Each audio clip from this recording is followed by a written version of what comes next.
हमारे साथ मौजूद है वार्ड नंबर 17 से नामांकन पत्र भरने वाले योगेंद्र जाखड़ से। पिछली बार उनकी पत्नी मीनू जाखड़ प्रत्याशी थी।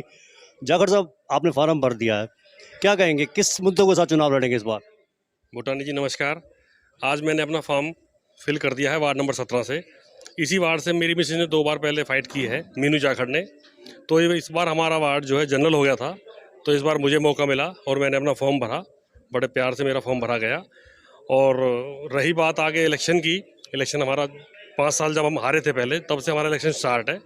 क्योंकि हमारे वार्ड से ही इंदु भारद्वाज जो है चेयरमैन बनी थी पलवल की। तो मैं तो भूटानी जी यही कहना चाहूँगा कि लोगों का प्यार अपार मुझे मिल रहा है और इस बार जीत निश्चित होगी। धन्यवाद। कौन कौन सी समस्याएं हैं आपके वार्ड में? नाव चली थी पलवल के अंदर और बड़ी जो हाईलाइट हुई थी, इतना विकास हुआ कि नाव चलानी पड़ गई हमें अपने वार्ड में रेलवे रोड पर। और इस बार जो बारिश आने वाली है, तो इस बार भी यही हाल होने वाला है, क्योंकि नालों की कोई निकासी का पानी का कोई प्रबंध नहीं है पूरी तरह से। रही बात विकास की, गलियों में आप जाके देखो हमारे वार्ड में बहुत ही बुरा हाल है, कहीं पे कोई विकास नहीं हुआ, वो कहीं पे कुछ भी कोई काम नहीं है पटल पे। अगर काम होता तो वो इलेक्शन फाइट करते। ये आपके सामने सच्चाई है। आपके साथ आपके छोटे भाई है, कंधे से कंधा मिला के साथ रहते हैं। बात करेंगे प्रविंदर जाखड़ से। प्रविंदर जी, फिर से नामांकन पत्र भर दिया आपने, दो को बता दिया उन्होंने। ये बताइए कि जीत का आधार क्या होगा, क्योंकि पिछली बार लगातार 2 बार आपको मतदाताओं ने स्वीकार नहीं किया, लेकिन इस बार योगेंद्र जाखड़ खुद मैदान में, आपके भाई। देखो, जैसा कि मेरे बड़े भाई साहब ने शेयर किया कि हमारे ही वार्ड से जो चेयरपर्सन थी पलवल की, उन्होंने यहाँ से मतलब 5 साल उन्होंने पलवल को पूरा सेवा दी। लेकिन सेवा के भाव में बताऊं, पब्लिक जब किसी का पद बढ़ जाता है तो लोगों की उससे एक्सपेक्टेशन बढ़ जाती है। चेयरमैन है तो उसके वार्ड की तरक्की भी देखो उसी हिसाब से होनी चाहिए।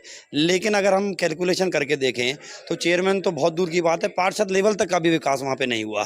तो हमारा जो मेन मुद्दा रहेगा वो अपने वार्ड की विकास के साथ साथ, और ये अपने वार्ड से पूरे पलवल में ये मैसेज देंगे कि अगर नॉर्मल पार्षद चाहे तो वार्ड का विकास कर सकता है। मैं अपने बड़े भाई साहब योगेंद्र से यही उम्मीद करूँगा कि जो जनता ने उनमें विश्वास जगाया है, और जो ये पूरी 36 बिरादरी के जो हमारे भाई साहब जो उम्मीदवार हैं, मैं उनसे उम्मीद करूंगा कि वे उनके विश्वास को कायम रखें और आने वाले 5 साल में वार्ड को पूरा स्वच्छ और साफ बनाएं।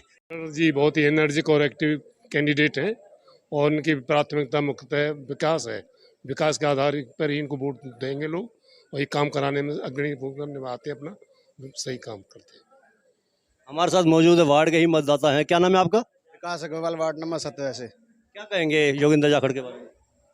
देखो जी, जो भी अच्छे कैंडिडेट हैं, मन की बात मन में मत रखो, दिल की बात दिल में मत रखो, खुल के कहो।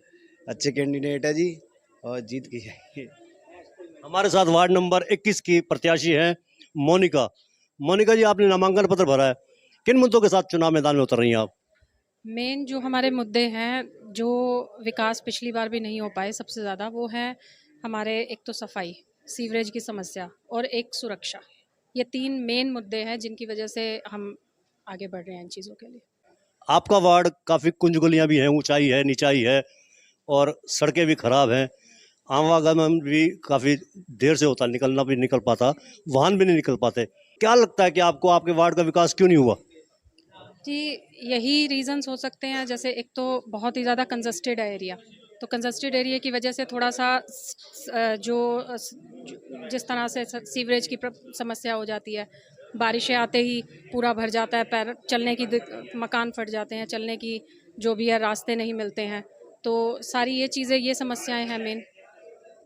और सिस्टम नहीं है कोई भी, तो वो सिस्टम बनाना बहुत ज़रूरी है। रिंकल, आपकी बहन चुनाव लड़ रही हैं, सिस्टर हैं आपकी।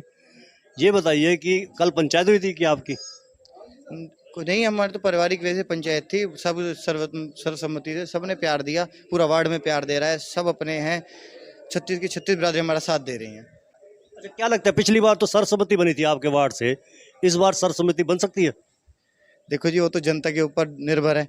वो सर्वसम्मति से बनाए तो उनका स्वागत है, उनका जैसा आदेश होगा हम तो वैसे ही एक्सेप्ट कर सकते हैं। तो आप अपनी बहन की जीत को आधार बताते हो, क्या करना चाहेंगे, किन मुद्दों के साथ आप चुनाव मैदान में उतरेंगे? भूटानी जी, सबसे बड़ा मुद्दा तो हमारे जो वार्ड नंबर 21 के अंदर है, इस वार्ड के अंदर ऊंचाई का इलाका सबसे ज़्यादा है। इस इलाके के अंदर सीवरेज की प्रॉब्लम बहुत ज़्यादा हुई पड़ी है। सीवरेज की कोई भी मैनेजमेंट नहीं, कुछ भी ठीक नहीं है। बहुत पुरानी सीवर लाइन डली हुई हैं, जिसकी वजह से सीवर ओवरफ्लो होते हैं। और अड़ोस पड़ोस में जितने भी मकान हैं ऊंचाई वाले इलाकों के अंदर, सब के सब फट जाते हैं, जिससे गरीब आदमी भी रहते हैं वहाँ, हर तरह का हर क्लास का आदमी रहता है, उसको बहुत परेशानी उठानी पड़ती है। हम सबसे पहले चुनाव जीतने के बाद सबसे पहले ये कार्य करवाएंगे, बहुत पूरी कोशिश करेंगे कि सीवरेज लाइन हम बदलवाएं इसकी।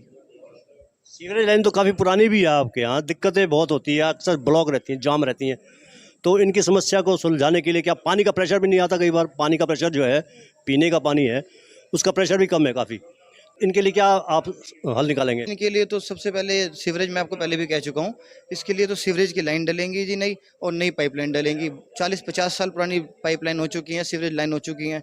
आम जनता बहुत ही परेशान है। पिछली बार 5 साल से हमारा वैसे भी वार्ड अंधेरे में रहा है, कोई उसका अनाथ ही रहा है, अनाथ कह सकते हैं हम इसको, अनाथ ही रहा है, कोई पूछने वाला नहीं था। इस बार हम चुनाव लड़के जीतने के बाद हम इधर विकास करवाएंगे इस वार्ड के अंदर। तो ये देखो हमारे बीच में वार्ड नंबर 17 के योगेंद्र जाखड़ और उनके समर्थक, और वार्ड नंबर 21 की मोनिका और उनके समर्थक। दोनों ही वार्ड समस्याओं से ग्रस्त हैं। पिछले 5 साल में काम भी नहीं हुआ। हालांकि वार्ड नंबर 17 चेयरपर्सन रही इंदु भारद्वाज का था। अब तक अगर आपने हमारे चैनल को सब्सक्राइब नहीं किया तो नीचे जो आप देख रहे हैं वैभव क्रांति न्यूज, इसको आप सब्सक्राइब कीजिएगा, फिर उसको लाइक कीजिए, फॉलो कीजिए, और उसके बाद एक कमेंट करते हुए शेयर भी कीजिए। बहुत बहुत धन्यवाद। जय हिंद, जय भारत।